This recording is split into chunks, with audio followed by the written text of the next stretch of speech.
Leigh here from Mad Science of Southern Massachusetts and Rhode Island with the answer to this week's science question. So, our question was this week, and this is a little goofy, so go with me on this one.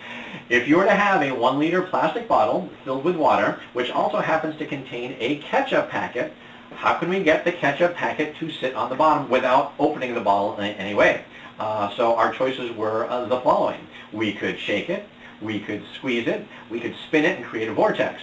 And for those of you who are thinking, well, you can just turn it upside down and have the ketchup packet go to the other end. Yes, it goes to the other end, but I no longer consider this the bottom, so that's why that was not an option. So our first choice was to shake it. So shake it we shall.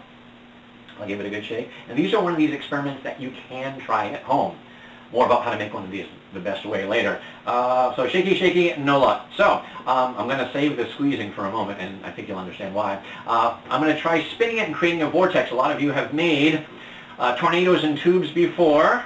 When you connect a couple of bottles and spin them around, make tornadoes, which is a very cool experiment. We do have a nice little vortex going in there, but it does nothing to alter the fact that the ketchup packet still is floating on the top. So our last choice, our other choice, our remaining choice, was to squeeze it, which I have done, and it sinks quite easily. So nothing magic here, nothing very, very weird. Again, this is all about density. This ketchup packet has a little air bubble in it, and that air bubble makes this ketchup packet just a little bit less dense than the water that it's in.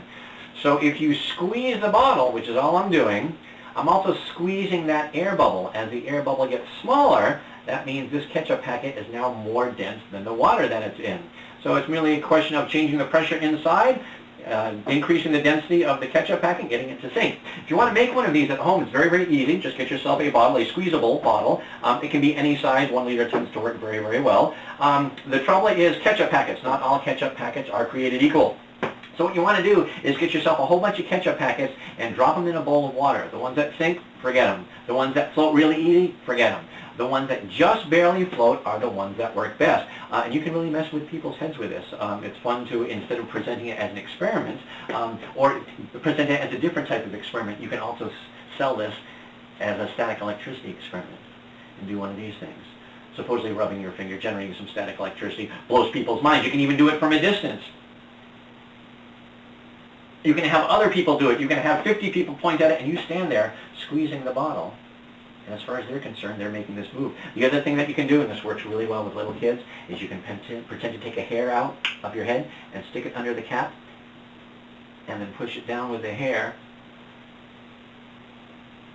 or pull it like that. In reality, just a density experiment. So, to all of those of you who said that you have to squeeze the bottle to get the ketchup packet to sink, you are correct. Thank you again for voting on our question of the week. Tune in again Monday for another question and Friday for another answer. Thank you.